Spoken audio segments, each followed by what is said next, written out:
لیکن وہ زندگی کا اسٹارٹ تھا بس وہاں سے. اور اس کے بعد بڑے بھائی کی شادی ہوئی. پھر ہم لوگ والد صاحب کے ساتھ, ہمیں ہمارے ریلیٹیو ہیں, انکل ہیں, اچھے ہیں, خدا خوش رکھے ان کو. وہ سعودی عرب میں ہوتے ہیں, میرے والد صاحب کی کزن ہیں, تو انہوں نے ویزے بھیجے اور ہم وہاں چلے گئے دونوں بھائی سعودی عربیہ میں ایز اے اسٹیل فکسر. میرے بڑے بھائی جو ہیں وہ تو کام میں 3 سال تھے, کام کر لیتے تھے, لیکن مجھ سے وہ کام کی وہ کوئی ایسا اس وقت کی جو ٹائم تھا, میں کوئی کام وغیرہ والا بچہ یا انسان نہیں تھا.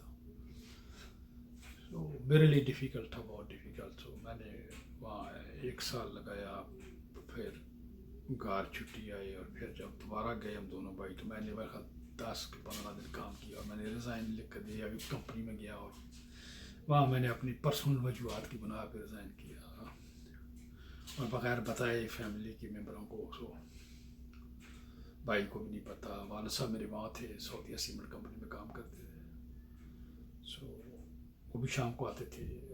میں نے کسی سے بات نہیں کی, لیکن اینی وہ بات جب سامنے آئی تو ان کا صاحب نے کہا بھائی یہ کیا کر رہا ہے. میں نے کہا میں جا رہا ہوں. میرے والد صاحب نے کہا چل ٹھیک ہے, تو جا رہا ہے تو جاؤ, کوئی بات نہیں. یعنی میں واپس چلا آیا پاکستان. واپس آ کے پھر میں سوچنے لگا کہ اب کیا کروں. سو میں پھر وہاں سے تیاری کی کہ چلو باہر چلتے ہیں. پھر میں یورپ چلا گیا. میں فرانس رہا, جرمنی رہا, ہالینڈ, آسٹریا گیا, اسپین. سو یہاں میں رہا, گھومتا رہا. جب پیسے ختم ہوتے تھے سعودی عرب میں فیکس کرتا تھا, اس وقت فیکس سسٹم ہوتا, تو میرے والد صاحب مجھے پیسے بھیج دیتے تھے. میرے جو بڑے بھائی ہیں وہ بھی وہیں تھے. سو وہ تو چھوڑ کے نہیں آئے, وہ تو کافی 2-4 سال 5 سال بعد میں آئے. بلکہ میں یا ایسا ہی ہے, وہ بعد میں آئے 3-4 سال بعد میں آئے. سو میں پھر اس کے بعد یورپ میں جہاں کہیں پیسے ختم ہوتے تھے تو میں کہتا تھا کہ پیسے بھیج دو. وہ دوسرے دن مجھے پیسے بھیج دیتے تھے. کام میں کرتا کوئی نہیں تھا, اور میں ٹریول کرتا تھا ایک ملک سے دوسرے.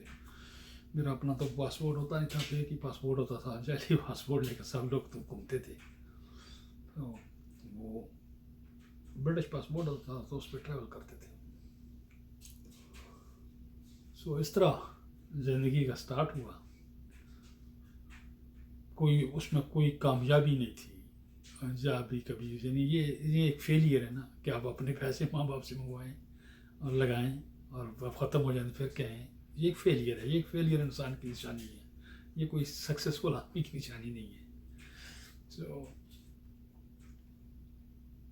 میں 88 میں میری انگیجمنٹ ہو گئی Pakistan. It was a love marriage. It was a love. میں اس لڑکی سے پیار کرتا تھا, تو شادی میں چاہتا تھا کہ میری شادی وہاں سے ہو. تو میرے فیملی کے لیے, ہمارے آپ کو پتہ ہے ہمارے کلچروں میں ایسا ہوتا ہے کہ اٹس ویری ڈیفیکلٹ. کلچر ایسا نہیں ہوتا کہ اگر آپ 2 بھائی ہیں, ان کی ایک بیٹی اور بیٹا ہے, اور اگر جب وہ رشتہ کرتے ہیں تو ان کے درمیان بھی اتنا اختلاف پیدا ہو جاتا ہے. بیویاں کچھ کہتی ہیں, ایک طرف سے کچھ, دوسری طرف سے کچھ, اینڈ پہ ہو جاتا ہے. لیکن کافی وہ خراب کرنے کے بعد حالات کو پھر ٹھیک کیا جاتا ہے. پھر جب شادی ہو جاتی ہے تو پھر وہ واپس جو پہلے والے حالات ہیں واپس آ جاتے ہیں. سو اینی وے, جب یہ ہوا تو مجھے پتہ چلا کہ میری انگیجمنٹ ہوگی, تو دین آئی ڈیسائڈ کہ مجھے واپس جانا چاہیے, مجھے شادی کرنی چاہیے. تو میں 1988 میں پھر میں جرمن گورنمنٹ کے پاس گیا. میں نے کہا مجھے اپنا ریفیوجی کلیم واپس لینا ہے, مجھے واپس جانا ہے. تو انہوں نے کہا کوئی وٹنس لا, پھر تو پاکستانی تھے وہاں اس علاقے میں. انہوں نے کہا یار مہربانی کرو میرے لیے, چلو ساتھ سائن کرو تاکہ مجھے واپس جانا ہے. سو وہ واپس جانے کے لیے اس لیے کہہ رہا ہوں کہ مجھے پتا تھا وہ ٹکٹ دیں گے. اس ٹکٹ کے پیسوں سے بچنے کے لیے میں نے یہ کام کیا. ورنہ تو آپ جائیں تو ان کو کہیں تو وہ پاسپورٹ آپ کو واپس کر دیتے ہیں. پاسپورٹ ان کے پاس ہوتا ہے کیونکہ آپ کلیم کیا ہوتا ہے. سو اینی وے, انہوں نے ٹکٹ دیا اور میں واپس چلا گیا. جب میں واپس گیا تو مجھے یاد ہے میں کراچی ایئرپورٹ پہ اترا, تو وہاں میرے بھائی اسلامیہ کا لا کالج میں اس وقت لا کر رہے تھے. میں نے آپ کو پہلے بتایا کہ میرے بھائی ہیں جو جنہوں نے لا کیا ہوا ہے. وہ تھے اور ان کا ایک اور دوست ہے وہ وہاں تھا. سو وہ آگے ایئرپورٹ پہ جب میں پہنچا تو وہ ملے مجھے. سو وہاں سے پھر انہوں نے ٹکٹ خریدا اگلا اور میں اسلام آباد گیا. اسلام آباد پہنچا تو میرے عزیز آئے تھے, ایک دوست تھے, بینک مینیجر تھے, اعجاز نام تھا, فوت ہو گئے وہ. اللہ نے جنت نصیب کرے, وہ اچھا انسان تھا. تو زندگی بس ایسی یہاں تک.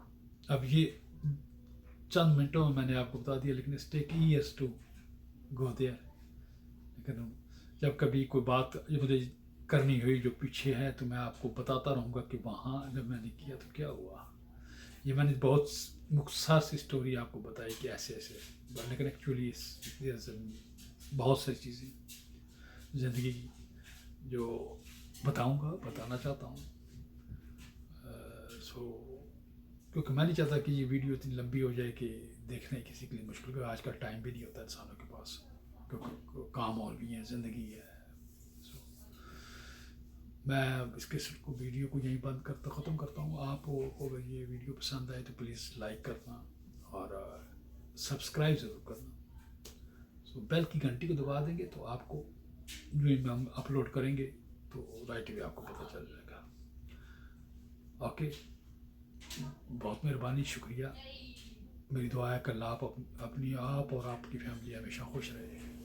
اس دعا کے ساتھ بند کرتا ہوں. Okay, bye.